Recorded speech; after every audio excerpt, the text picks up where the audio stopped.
Hello, everyone, and welcome back to another episode of the 3 Yards and a Cloud of Dust NFL podcast. I'm your host, Josh, and as always, my co host, Jonathan. This is still weird. Why But hi, guys. is it weird? Why is it weird? Second week doing this. Yeah? But Hey. I like this better. Yeah, I really do. It is definitely a little bit better doing it this way, though. Yeah. So, anyways, our discussion this week is the Week 1 matchups for the NFL regular season. We had the schedule releases yesterday, and so today we wanted to just talk about some of the probably most significant matchups for Week 1. Yeah, and probably the biggest one that I see is the Buccaneers versus Cowboys opening up the season on September 9th. Yeah, you know what? I mean, I'm sure a lot of people are thinking that same thing, but I'm actually going to contradict on this one. I don't think that's as big a matchup as people are going to. I don't think it's going to be as good as a matchup as people are expecting it to be. Yeah, I think it's the Bucs are gonna most likely blow out the Cowboys. I don't think they're going to. No, here's the thing. I don't think they're going to blow out the Cowboys, They're but gonna win by at least 3 touchdowns. I don't know. I'm thinking probably somewhere. I think it's going to be like a 24-17 game, honestly. Like maybe a 27-17 game. I And here's my reasoning. I'm going to go over that here. I have reasoning for this. You know, obviously, number one is this is going to be pretty much Dak's first game back after the gruesome injury he suffered last year. yeah. And so that's great that he's going to be back because the Cowboys need him. But the whole thing is the reason why I don't think it's going to be as a big of a game as people are saying it is. Number one, because if the Buccaneers defense has that same kind of coherence with them to start the season that they ended up developing at the end of last season, the Cowboys offense is going to struggle to score. And That's why I'm saying they're probably only going to score somewhere between 13 and 17 points. I don't really see them scoring more than 14. And actually, I should say 15 because of field goals. I don't really see the Cowboys scoring more than 15, but I do see the Bucs going at least 30. And see, that's where I think you're wrong. Because one thing that Tom Brady has showed us the last several years is that he's been getting off to really slow starts. And I think we're going to see the same thing this year. The man's in his 40s. He's obviously declining in his play. Though last year he had a pretty good season, stats-wise. But he has notoriously, like the last 5 years, gotten off to extremely slow starts. But you also got to remember, they are more of a running team than a passing team, too. They have ran. The Buccaneers have ran a lot more since Tom Brady has got there. They did a lot of passing before. I think Tom they Brady were really got there. balanced last year. I think they were really balanced between the run and the pass. Honestly, I do think they were a bit more of a passing first team until later in the season. When the defense started to take over, then they were able to slow things down. And if But the defense remember, too, if the defense able to keep up with that, pick up where they left off, they're going to be more of that running offense again. But also remember too that the Buccaneers did get off to a really slow start. Like people were thinking, oh, this is the whole Tom Brady thing's not going to work out for him. Yeah. So I'm thinking it's going to be. I do believe the Buccaneers are going to win this game. However, I do believe it's going to be a lower scoring in game. I think I'm going to make a bold prediction. What? Bucks go 15-2. No. Sorry. I think they're probably going to end up somewhere around 12-5, maybe 13-4 at best. Well, I'm just saying that's my bold prediction. It's a bold prediction. You guys can chew me out in the comments if I'm wrong. It is definitely a bold prediction. So guys can chew me out in the comments after the third loss. Don't worry. But I do believe that the Buccaneers are probably the top team in that division right now, with Drew Brees exiting. Oh yeah, definitely. At the end, a couple months ago. So, but I do. My prediction for Week 1. Buccaneers and the Cowboys. Bucks win probably. I want to say 20-13 or 24-17, something like that.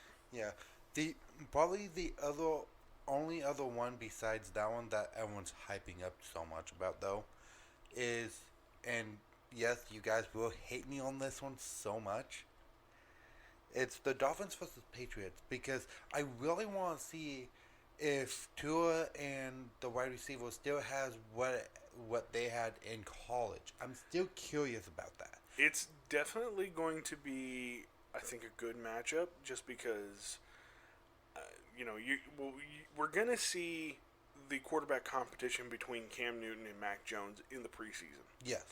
So while it's already heavily leaning towards Mac Jones being the starting quarterback at the beginning of the season. And I'm really hoping it is. Because that's going to be Cam Newton hasn't, fully lost the job yet. But if He's still listed as their number one quarterback. But if Mac Jones takes over, that's going to be a fun one.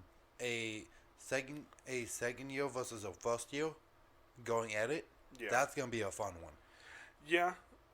Yeah, it is. I mean, this is going to be a big moment for Tua because if he can come out week one, defeat the Patriots, it could set his team up for the entire season. Oh yeah, and especially with having his teammate back from college, that's probably gonna give him a big boost right there too. Yeah, because that will bump up his confidence because he has someone on the team that he knows well.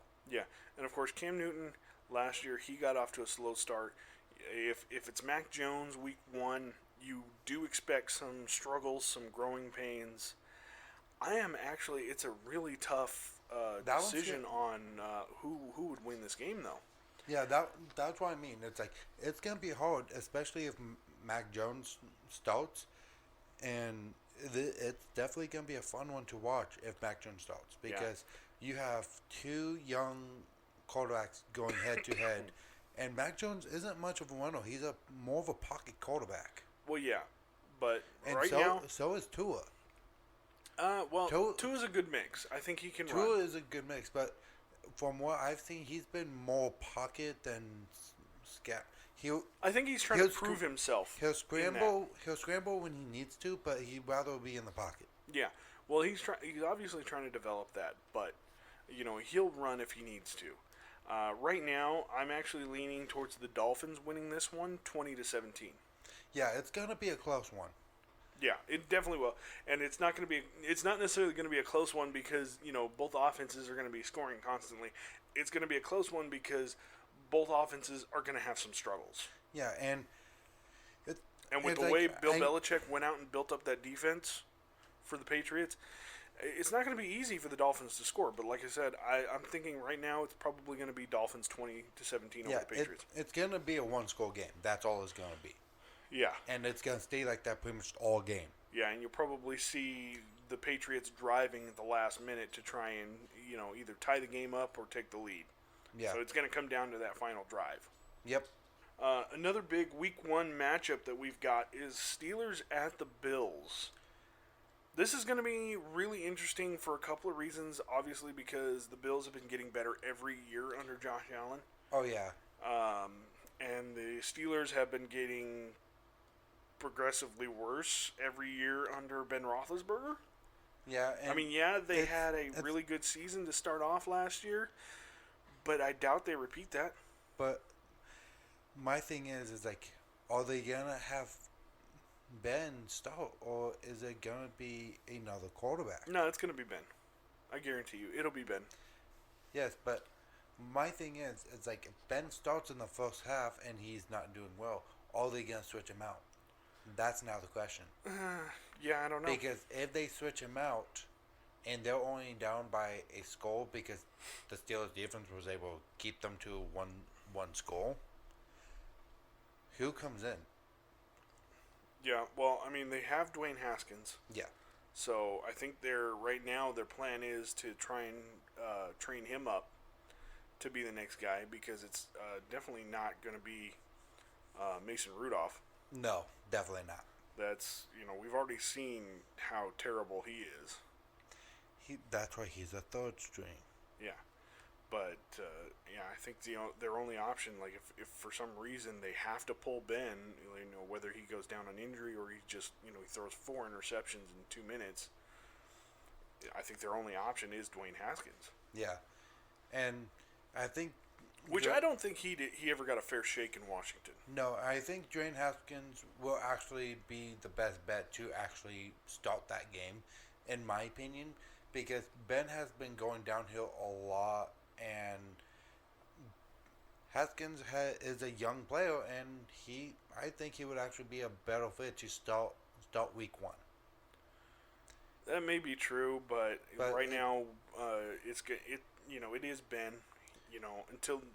Until Haskins can just truly prove that he's better than Roethlisberger, it's going to be Ben as the starter Yeah, for at least the first several weeks. for multiple reasons. I think it'll, unless he goes down with injury, Ben will start every game this year, and then if Haskins is proving himself, this could very well be Ben's last year with the team. Yeah, and then another good one is the Jags versus Texans. I don't know if that's going to be a good one. It's definitely going to be an interesting That- one, especially no, since we I'm still not- don't know how the whole Deshaun Watson stuff's going to shake out. That's the thing. I'm not saying it's gonna be like a over the top. Hey, let's watch this game. No, I'm just kind of curious what's gonna happen. I think it's going to be if Watson is still there, it very well could be a high scoring game. I'm talking 35-30-ish score. Yeah, because neither one of them really has a great defense. no, and Deshaun Watson. Although I think the Jags have a better defense than the Texans right now. Yeah, I think Jags with Lawrence will more likely take this one Yeah, because they do have that. it's either The okay. Here's the Clemson thing. running back that played with him too. Yeah, it's either going to be a high-scoring game or it's going to be a really low-scoring game. Like I'm talking 10-7 or something like that. But it's gonna be close, basically. Yeah, In a sense, it's like between 1.5 possessions. yeah.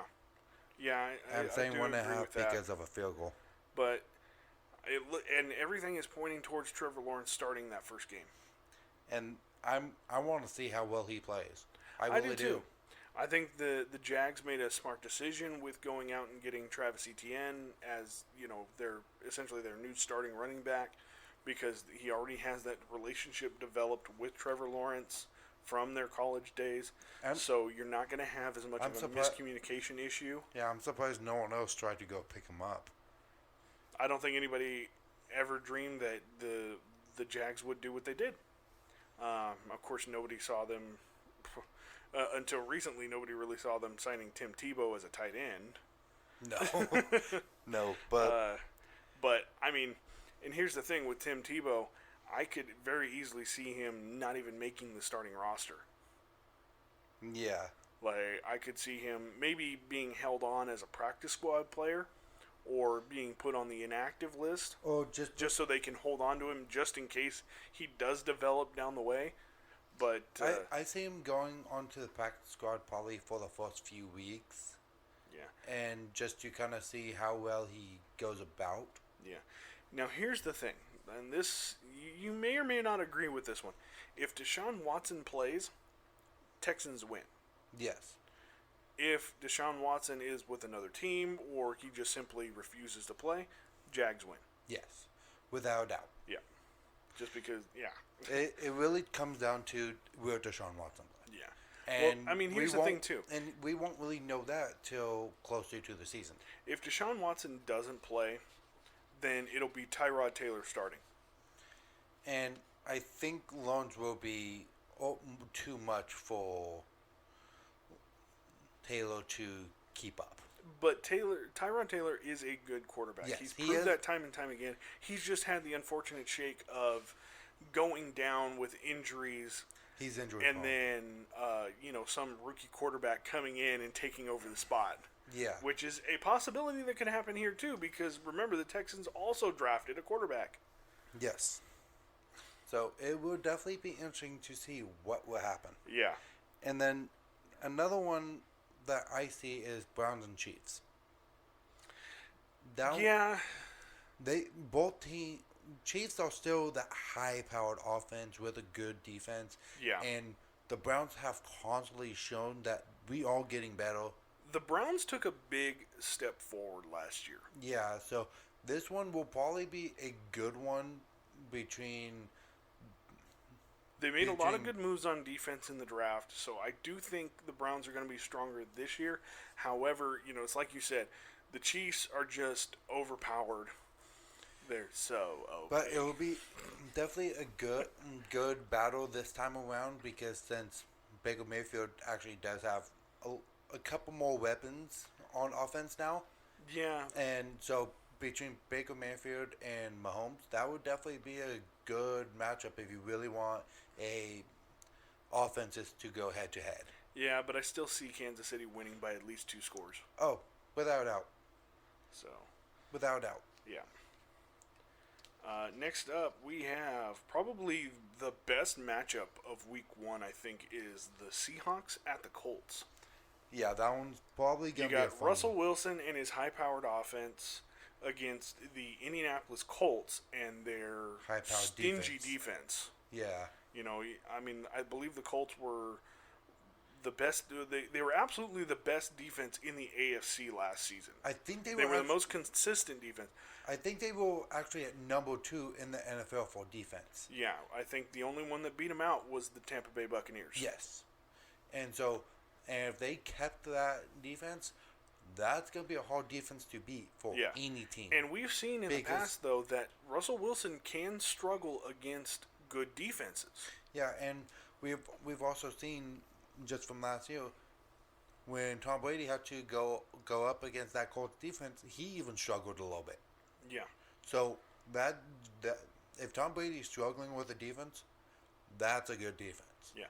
Plus, we'll get to see our first chance at Carson Wentz being the Indianapolis Colts' new franchise quarterback. I still don't see him in a Colts uniform. I really don't. And he's going to be, I think what is he going to be wearing the number 2 instead of the number 11? I think a number 2, yeah. Yeah, so that's going to be interesting. I'm rooting for Wentz. I think Philadelphia did him dirty. I think this is a new chance for him to revive his career. Yeah. So I'm rooting for Wentz. Of course, I know Russell Wilson is incredibly talented. I know he's a great quarterback. And I just, I really hope it's a good game. Yeah, and if Carson Wentz comes out firing and able to get a good lead on the Seahawks, the Colts win. Yeah, definitely. I'm saying it'll probably, once again, be a close game. It's going to be a close game, but I'm thinking it's probably going to be something like 27-20 Colts. Yeah, over Seahawks. And that's only if Carson Wentz can get off to a hot start. Because if he can't, and he can't show up until late third quarter, early fourth quarter, Seahawks are winning. Yeah. Now, one of the more interesting matchups, though, is going to be the Jets at the Panthers. That one's going to be interesting, and it should be a fun one, too. Yeah, because you're going to definitely have Zach Wilson starting for the Jets. And then, of course, right now, it's the only one we can see starting for the Panthers is Sam Darnold. Yeah. So Sam gets to face his old team right off the bat. So that one will actually be a fun one to watch. Yeah. Because Sam's got good weapons. The Jets went out and got some decent weapons. Yeah. So it's going to be an interesting matchup. So and this one's going to be coming down. I'm going to say a field goal. That's what I'm saying. It's going to come down to a field goal. Yeah, I could definitely see it easily being a one-score game. And I'm gonna say this. It's going to be a 17-20. Going to the Jets. See, I don't know. It's just, I think it either. So when I say this one is interesting, it's like I have it in my mind that it could either be a really, really good game, to where it's close and you have some good defensive stands, but you also have some good drives by both the offenses, and it very well could be, a 20-17 game or a 24-20 game, something like that. But I could also see one team just not showing up at all, and then the other team just running all over them. I could see that easily being the Panthers. I could see that easily being the Jets, to where one team ends up winning 28-10 or 33-13, something like that. I think Week 1 will probably be the strongest for the Jets and Panthers combined. I don't know, because they've got a lot of changes that they made. Obviously, the Jets have a brand new head coach. He's Yeah, he's We're definitely got coaching experience, but he's never had head coaching experience at this level.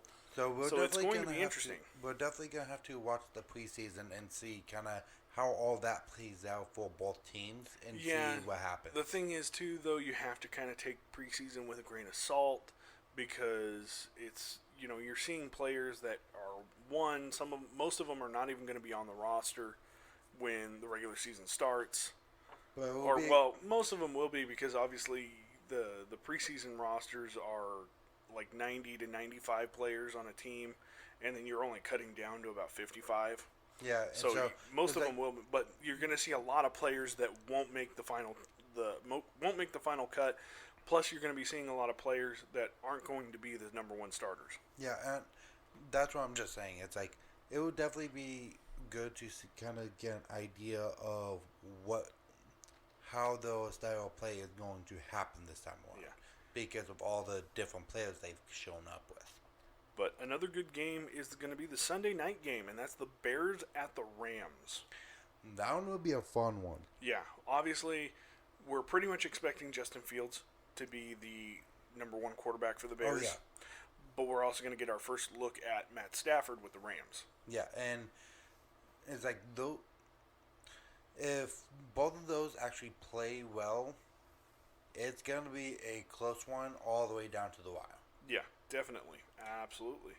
And I think what's going to happen is Justin Fields is going to score too soon and going to give Matt Stafford a chance to come down the field one more time.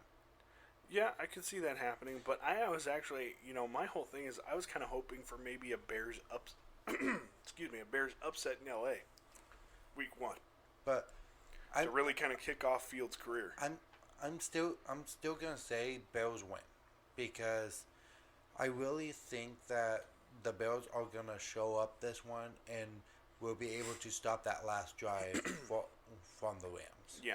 So we've seen what the Bears offense can do with quarterbacks like Mitchell Trubisky and Nick Foles. They've had some success.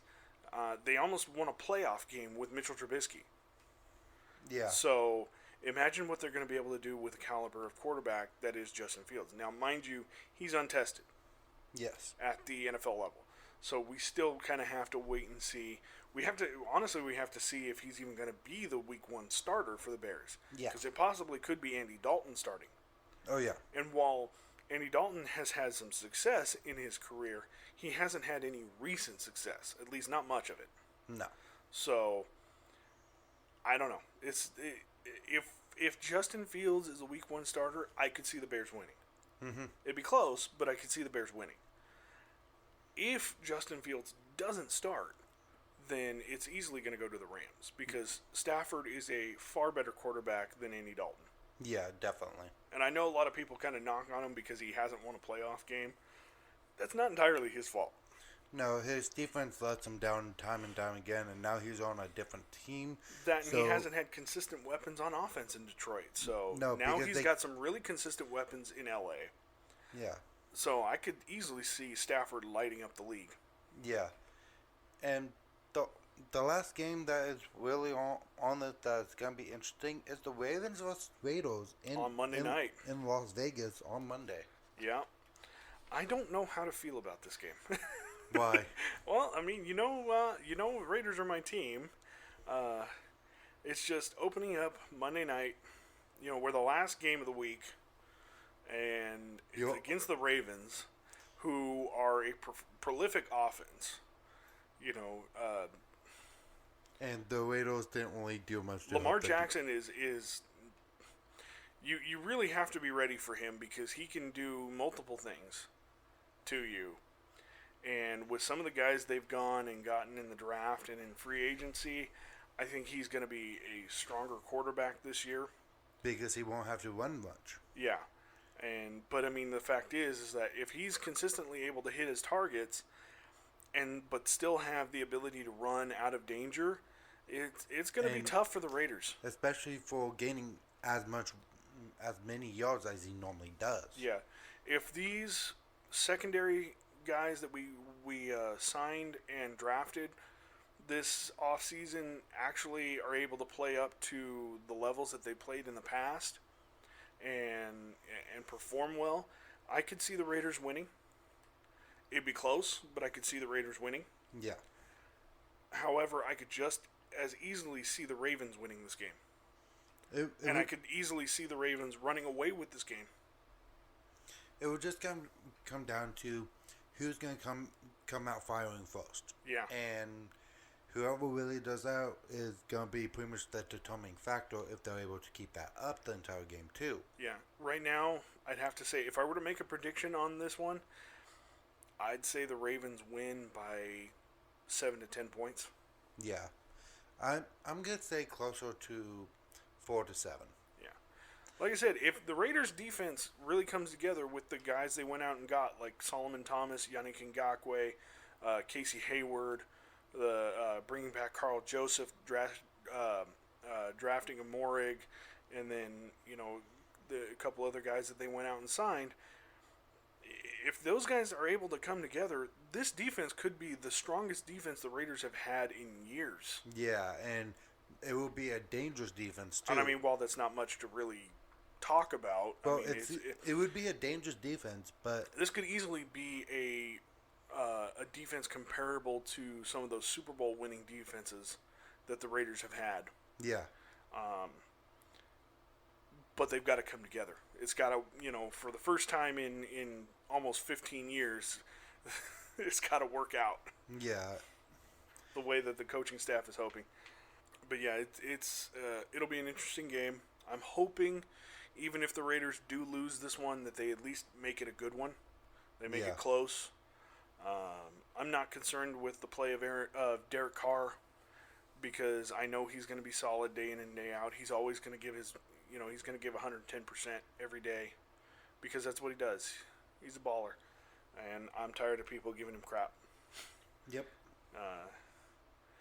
But that's it for the games that we wanted to highlight for week 1 of the upcoming 2021 NFL regular season. And it's definitely gonna be a fun week. Yeah, we're in for an interesting year for multiple reasons. Obviously, we've got a bunch of new young quarterbacks that are coming in and are most likely going to be starting. Especially, you got Trevor Williams, Trevor Lawrence, Zach Wilson, and Justin Fields, who pretty much at this point I think are expected to grab that week 1 starter job. Oh yeah. I think for Zach Wilson and Trevor Lawrence, it's an absolute at this point, because there's nobody better on the roster. Nope. But guys like Trey Lance, Kyle Trask will most likely be sitting behind their respective quarterbacks for at least the first year. You've got the returns of guys like Tom Brady coming back for another year. You've got Patrick Mahomes still sitting in Kansas City. So it's going to be interesting. Yeah, I don't see Patrick Mahomes leaving Kansas City anytime soon. Oh, no, I don't think so. I think Andy Reid will leave first. Yeah. He'll retire first, and then maybe if the Chiefs front office starts doing some screwy stuff, then maybe you see. But other than that, that's about it for this week. We thank you all for joining us. We hope you enjoyed it. And until the next one, we'll see you guys later. Bye.